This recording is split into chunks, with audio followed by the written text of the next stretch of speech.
Hello guys, today we are going to do gas turbine engine module practice. We are practicing the paper 2. Let us go ahead. Na? So yeah, so you have to choose a correct alternative. Change in momentum is directly proportional to the force is given by which Newton's law. So everyone knows that this is as per the Newton's second law of motion, right? Next question, the energy which is associated with the position of the body.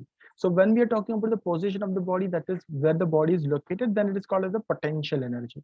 Kinetic energy is when the body is moving from one place to another, that is when it is moving. Heat energy is associated when the particles inside molecules inside the body, they are vibrating, then it will come to the heat energy. Okay, so here your answer is potential energy. Okay, let's go ahead. The next one is the engine which engine requires the shortest runway. Just a minute. Yeah. The next question is, this engine requires the shortest runway. So turbojet, turboprop, turbofan, and ramjet are our options. We know ramjet is out of the question, so we are left out with this three. So for a given weight, we are talking about the same amount of the carry over weight, okay, that you are going to carry. The answer will be turboprop engine. It will require the shortest runway. This thrust is computed when you disregard the velocity of the air coming into the engine. Net thrust, God thrust, ram thrust, average thrust. So here you need to understand, when the aeroplane is moving forward, the engine is also going forward along with it, right?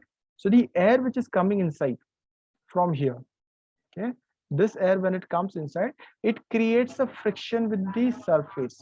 That friction is called as the ram drag. Okay, we call this friction as ram drag.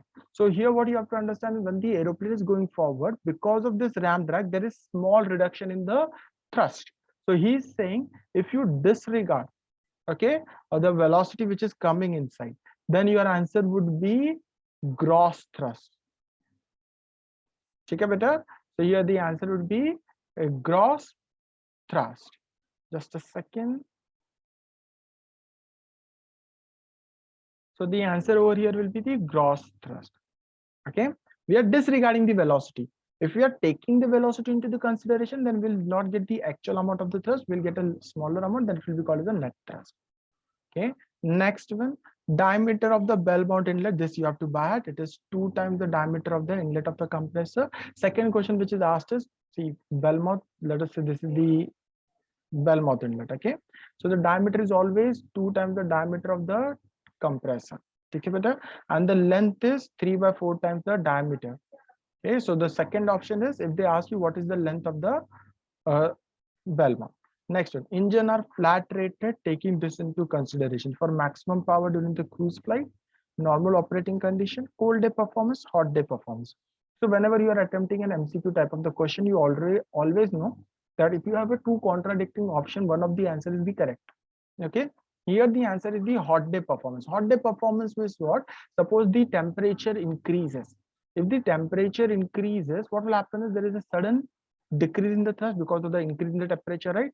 So what we do is, we give the rating. That means we perform the test on considering what is the highest temperature is going to be. So we are performing it for the hot day performance. Okay, let us go ahead then. Centrifugal compressor are the non-positive displacement pump. Okay, positive displacement pump are the type of the pump in which, irrespective of your back pressure, suppose this is the pump. Okay, this is the pipe. Okay, what this pipe, and this is the inlet. From here it is coming into the pump, and from here it is going as the outlet. If the pressure over here, okay, increases, that pressure is called as back pressure. If, irrespective of your back pressure, whatever is the pressure over here, it doesn't matter, and you're still supplying the fluid over here, what will happen is, this pipe will burst because it cannot contain more amount of the fluid. Such type of the pump are called as the positive displacement pump. They are not bothered about what is happening to the pressure over here. So what happens is, we install a pressure relief valve, PRV, to ensure that the pipes or the component which is beyond this line are not damaged. In a non-positive displacement pump, what happens is, this is the pump. Okay, as soon as the back pressure increases, your output itself reduces. That is the type of the non-positive displacement pump. So here we have a non-positive displacement pump. Please remember there is nothing called as a negative displacement pump. Turbine blade gives this kind of the thrust. Turbine blade will always give you rearward thrust. We have done the thrust distribution diagram, right? So only the tail section gives you forward thrust, rest all are giving you the rearward thrust.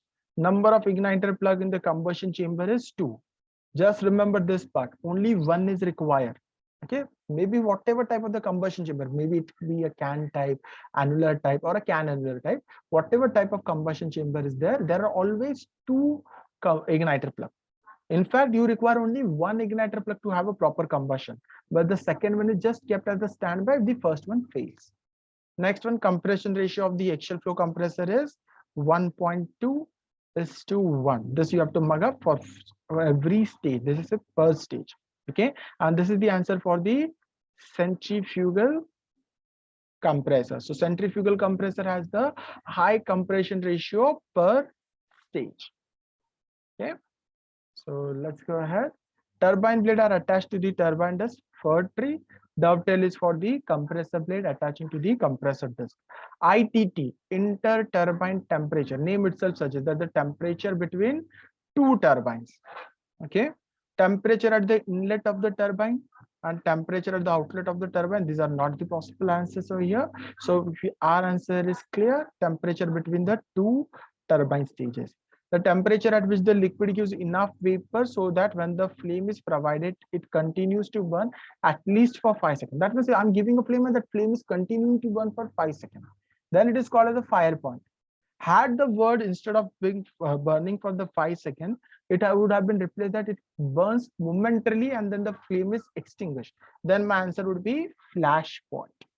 Understood? So if it is burning for 5 point, then you have generated enough temperature or enough vapor, then it is called as the fire point. Viscosity index. Viscosity index means if you increase the temperature, how fast there will be the change in the viscosity. That is the viscosity index. So it should be high for a lubricating oil. Location of FCOC. The important word over here is the cold oil tank. Cold oil tank means we know that there should be a oil tank to store the oil, right? So cold oil tank means the temperature of the oil over here is less. Such a temperature, such a tank is called as the cold oil tank. That means I should have an FCOC, that is the fuel cooled oil cooler, just before the tank so that it will reduce the temperature. And if it is just before the tank, so let us see which option. This one, after the scavenger pump but before the tank, this is the correct option.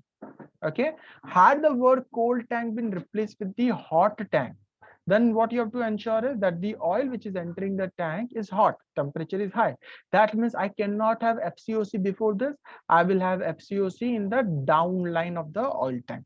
So please remember this while answering the question, whether the question is asked for the cold tank or the hot tank. So since the question is asked for the cold tank, the answer is after the scavenger pump and before the tank. In FCOC, fuel cooled oil cooler, fuel passes through the tube, oil passes surrounding the tube. The option is oil passes through the tube, fuel passes around the tube, oil passes around the tube. This should be the answer. Fuel does not enter FCOC. That is absolute wrong because the name itself suggests fuel cooled oil cooler. So until and unless you're supplying fuel, there is no cooling. Next question is number of pressure pump at the scavenger pump in the lubricating system is, always remember pressure pump will be only one. Scavenger pump will be equal to the number of bearing compartment or the number of compartment where you have to do the lubrication.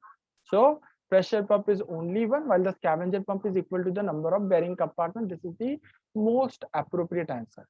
Function of thermostat relief. Name itself says thermostat means temperature related relief. Okay. So here you need to understand thermostat relief valve which is present in front of the FCOC. So this is my FCOC, fuel cooled oil cooler. Oil is entering from here, oil is leaving from here, fuel comes from here, fuel goes out from here.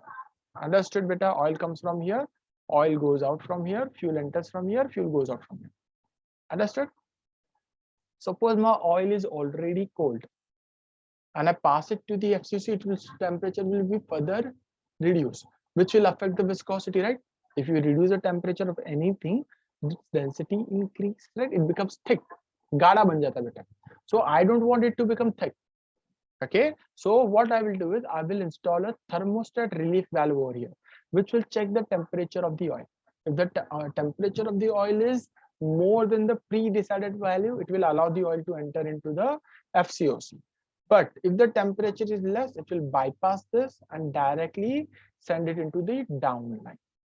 Understood? So here, bypass the fuel wrong, bypass the fuel, bypass the oil if the temperature is too low, not for high temperature. Remember that many places wherever thermostat relief valve comes, the answer is for high temperature. But only in case of FCOC, the temperature is low temperature. Hot air used for thermal anti-icing is taken from outlet of the combustion chamber, outlet of the turbine. It is middle stage of the compressor, right? We have done this in many times in the class. Ball bearing takes both axial and the radial load. We all have mugged up this question many times. We have seen this question. So that completes this. Let us see what is the result here. Yeah, submit the response. Okay, that's it. So what we'll do is in the next class, we'll do further questions. See you. Bye. Take care, everyone.